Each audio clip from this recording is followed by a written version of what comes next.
Hi, this is Jordan Ramirez, and you are tuning in to a brand new episode of Film Talk with Jordan Ramirez.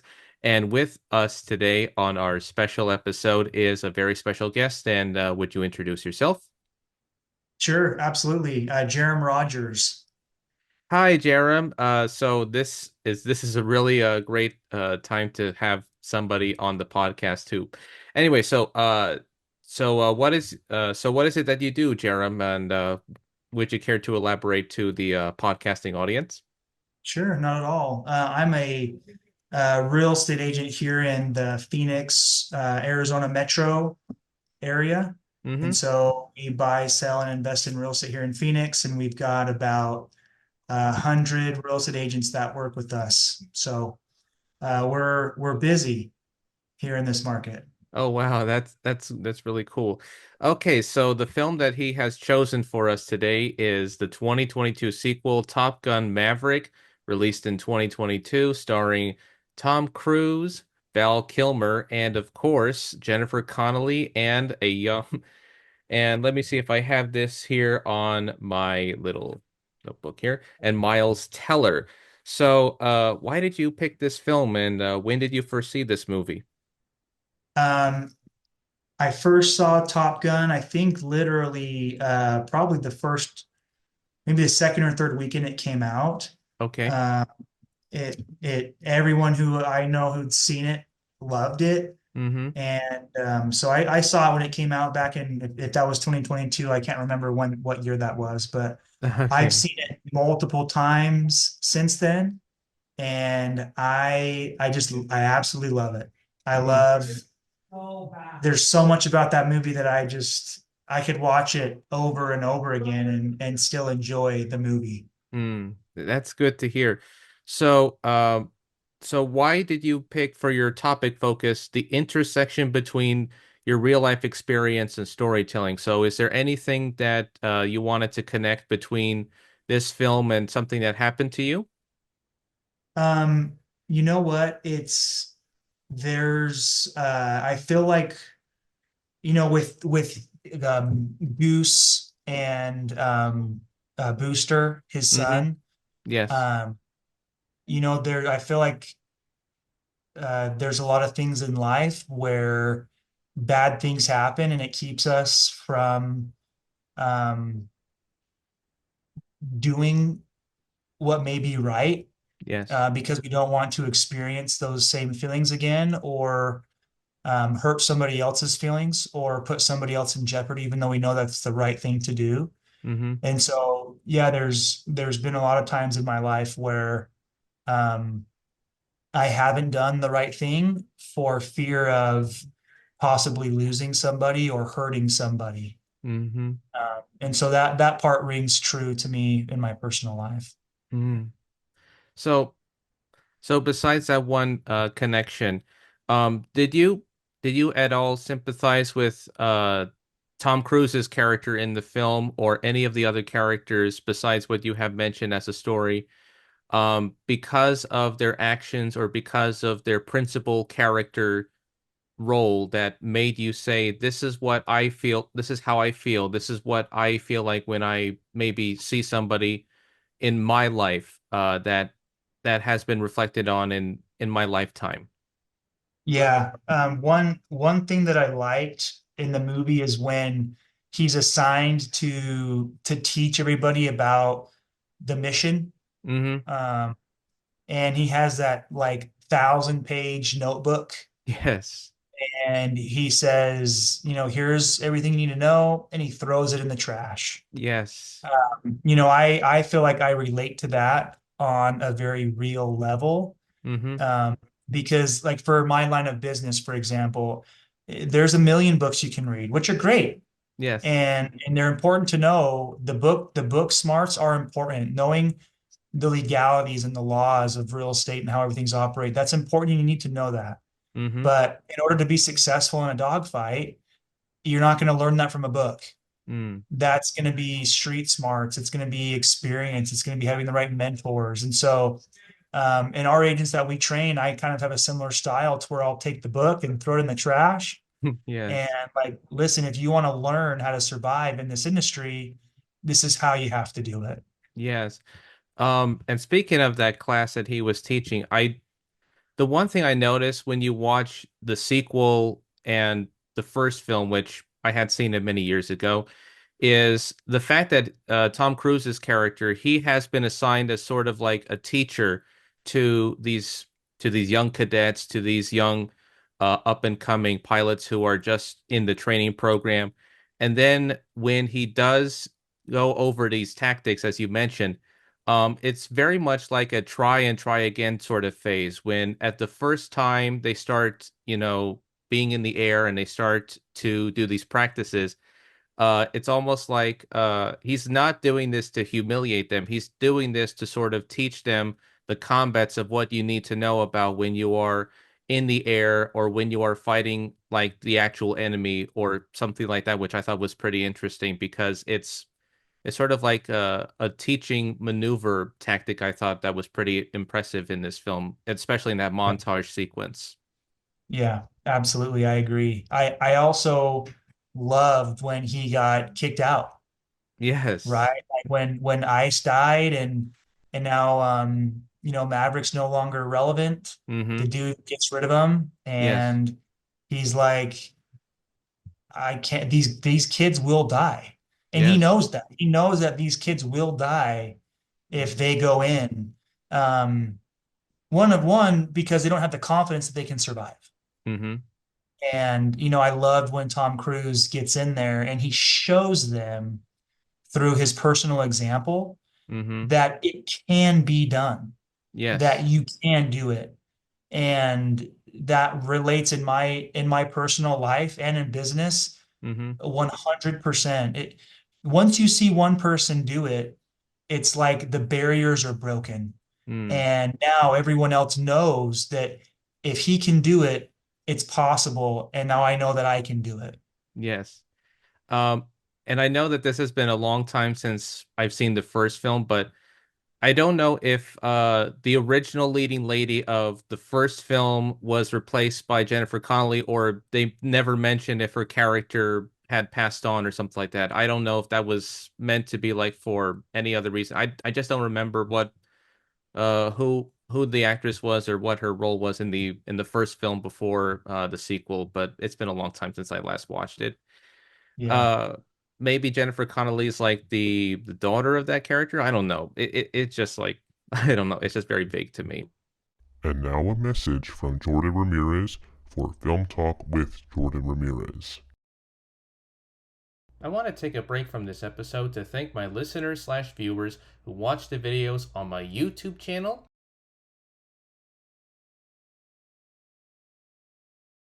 and listen to each new episode on Spotify. While this show is a labor of love and passion that isn't about the movies that I like, this is also a show that is about the films that you like. Have a film that you want to recommend to the podcast? Make sure to recommend it in the comments section on YouTube and on Spotify, and you will receive a shout out in a future episode. Want to be a guest on the podcast?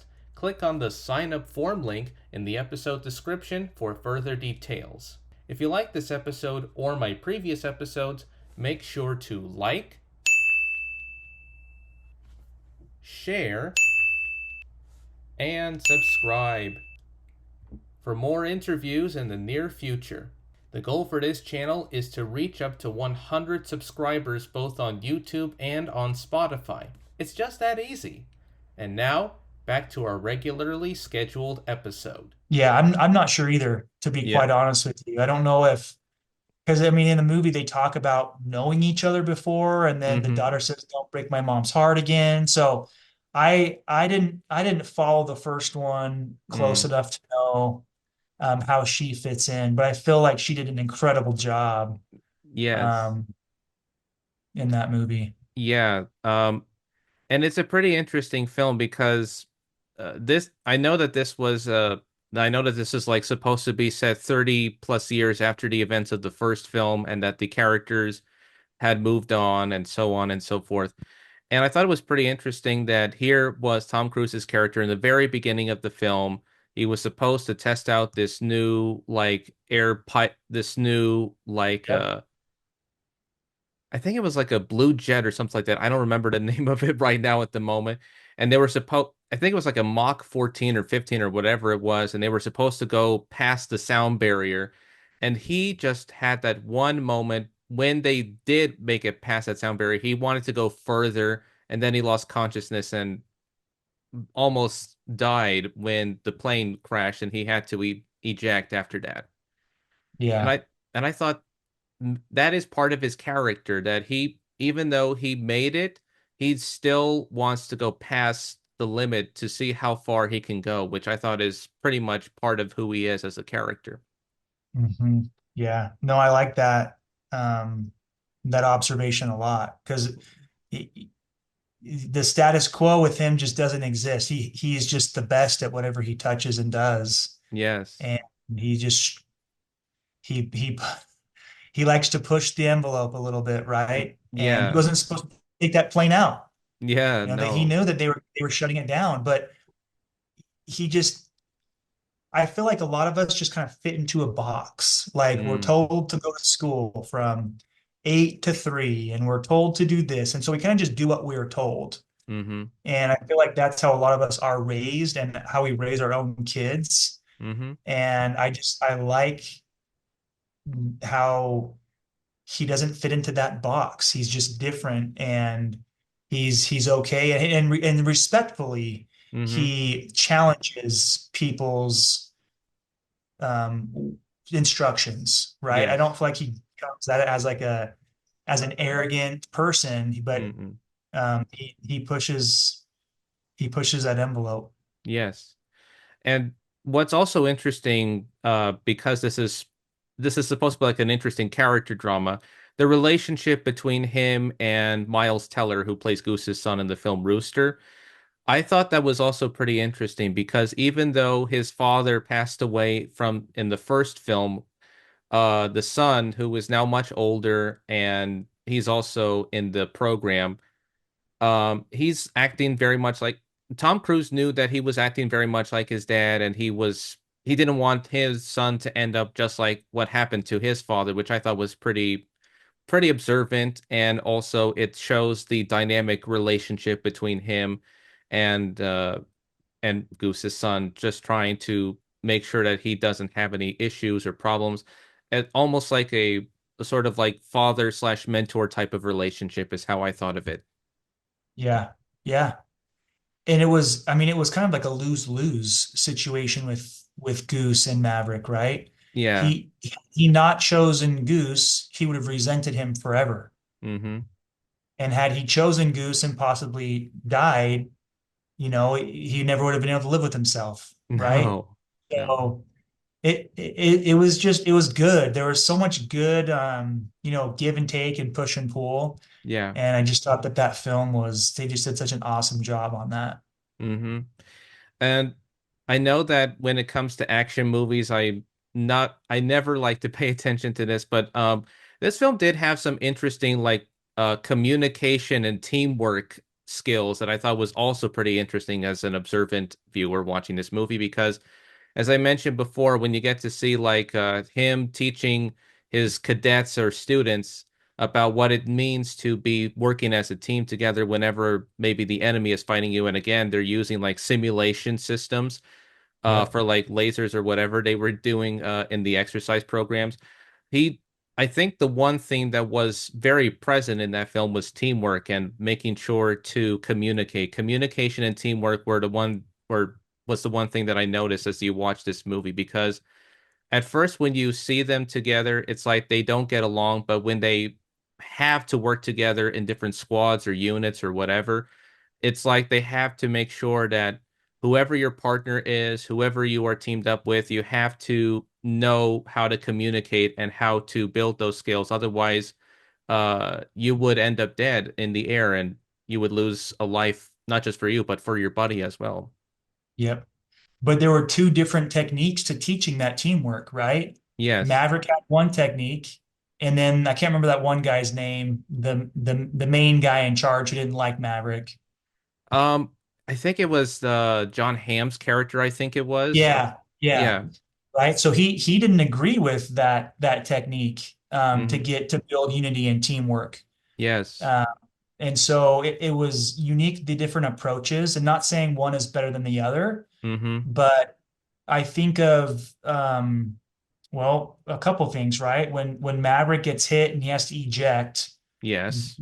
uh, Booster comes back Yes. to save him. So like, was that because they had built a relationship through Maybe. teamwork training? I don't know. But then he saves them. They both fly out, and then Hangman comes back and saves Yes. their. And Mm-hmm. so and Hangman was told not to come, not to go. Mm-hmm. So Hangman also disobeyed and kind of challenged the status quo of obeying. And I don't know. The teamwork was there because if not, neither of those would have happened. Yeah. And so I don't know. I definitely feel like through that defense offensive football that they did on the beach, Mm-hmm. it helped build that teamwork and that camaraderie and that brotherhood that you desperately need, especially if you're going to war. Yeah. Absolutely. And I know that I will keep mentioning the first film again. I know that in the first film, just like the second film, that they are supposed to fight some unknown enemy, which they never mention in the film. It could, I mean, in the first film, it was like the Middle Eastern. It was like supposed to be like set in the Middle East. In this film, I think it's supposed to be like set in maybe like the Russia or something. They're never clear. They're always very vague, and they never describe who the enemy is in the film, which I think is what makes this film and the first film so interesting because they never delve deep into whatever war they're into. It's just like you have to just be open-minded about it, I guess. Yeah. And yeah, and it's pretty interesting because when you watch this one, it's more of like instead of the first film where it was like I think it was like a sandy or hot terrain. In this one, it's more of a cold and wintry terrain, which I think also takes the advantage because you're dealing with different weather climates and you're also dealing with different regional aspects that makes this film so interesting as you watch it. Yeah. I didn't even think about that. No, Um, so what I also liked about this film is when, as you mentioned, when Tom Cruise's character ejects and Miles Teller has to rescue him. Before that happened, they were in like the snowy terrain and they were remembering, the teammates were all remembering the exercises that they were doing because they had to drop, I think it was like a missile into one of their targets. And this was like supposed, what they did was practice, and this was supposed to be like the real thing where they were supposed to use what they had learned from their skills, and now they're in this snowy terrain, and they're supposed to avoid getting hit by those missiles, just to put the missile or bomb or whatever it was into the target, which I thought was pretty interesting. It's just like everything you learn, now here's the real thing, and you have to make sure you put everything you remember into good use when you're out in this real world situation. yep. Yep. I agree with that. That's a good observation. Yes, it is a good observation. So yeah, it's a pretty interesting film, and I thought it was pretty interesting that Val Kilmer, who Ice from the first film, did come Mhm. back, and of course, it was nice that he got to appear, even though he had gone through a lot lately and had his throat uh unable to speak out of in certain periods of time. I just thought it was a pretty interesting moment in the film that you do get to see him before his character passes away in the movie, which I thought was pretty observant. But the one thing I liked about the scene between him and Val Kilmer, Tom Cruise's character and Val Kilmer's character, was, as you mentioned before, he's trying his best to protect Rooster, and he's trying his best to not have his son end up the same fate as Goose. And I liked how he responds on his computer, like, talk to him or why or things like that. And I'm like, it's just hard to do it because he made a promise to to Goose's Mom. wife, yeah, to the Yep. mom, that he didn't want her son to end up like what happened to her husband. And I know it was a very difficult situation, but also at the same time, it's like he didn't want he didn't want Rooster to have the same fate as what happened Yeah. because I mean it's almost like he didn't, as you mentioned, it's like a lose-lose situation. He didn't want like the same thing happening more than 30 years after that. Yep. And I thought it was And I think what he said was, you need to let go. yes. I think is what he said on his computer. Mm-hmm. And it And, no, go no, go ahead. ahead. Like how many times are we Maverick? Yes. Multiple times a day where because of the past or things that have happened, we just hold on to things. And how many times do we just need to let go? Yes. And that's the one thing that I noticed as well, that I like that Maverick's character, even though he likes to push the envelope, even though he's trying to teach these kids, he also, as you mentioned, he had a very difficult problem early on in the story of letting go of the past because of this one promise that he made. And I think somewhere later in the film, he did learn to let it go because he knew that his son was going to do great and his son was not going to end up uh, having the same fate as his dad was in the first film, which I thought was something poetic. Yeah. But also I thought it was pretty interesting that the son sort of becomes like the, saving his life and trying to make sure that, he saves him, Yeah. which I thought was pretty Yeah. impressive. Yeah. Me too. That part was cool. Because Yes, yes. he could have just gone back to the ship and been good, right? Tom Cruise would have been the only casualty. Yeah. But he came back. Hmm.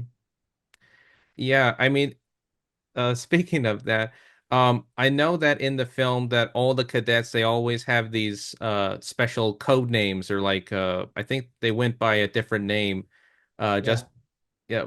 I mean, I had a hard time trying to keep track of who was who in the film because they're all different. But anyway, besides that, I thought that the film was great. I thought that it was an entirely satisfactory, well, an entirely great film to watch overall. So besides the connections, besides the topic focus, so I had seen the first film, Top Gun, and watching the second film, Top Gun Maverick. I thought they were both pretty good films, and I know how in the opening you get to hear a little bit of the danger zone that they play in the opening of the film. And because this one was not, I don't think it was meant to be too nostalgic of the first film.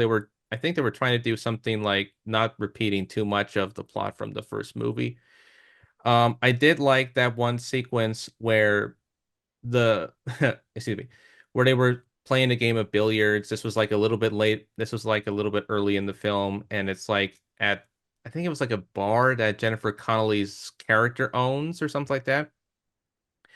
That you did get to see them play pool, and it's like I don't know. I thought that was my favorite billiard sequence in the movie. I like me some pool game sequences in this movie, and I thought that it was really cool to watch it uh between Rooster, the cadets, and Tom Cruise in this Yeah. one scene.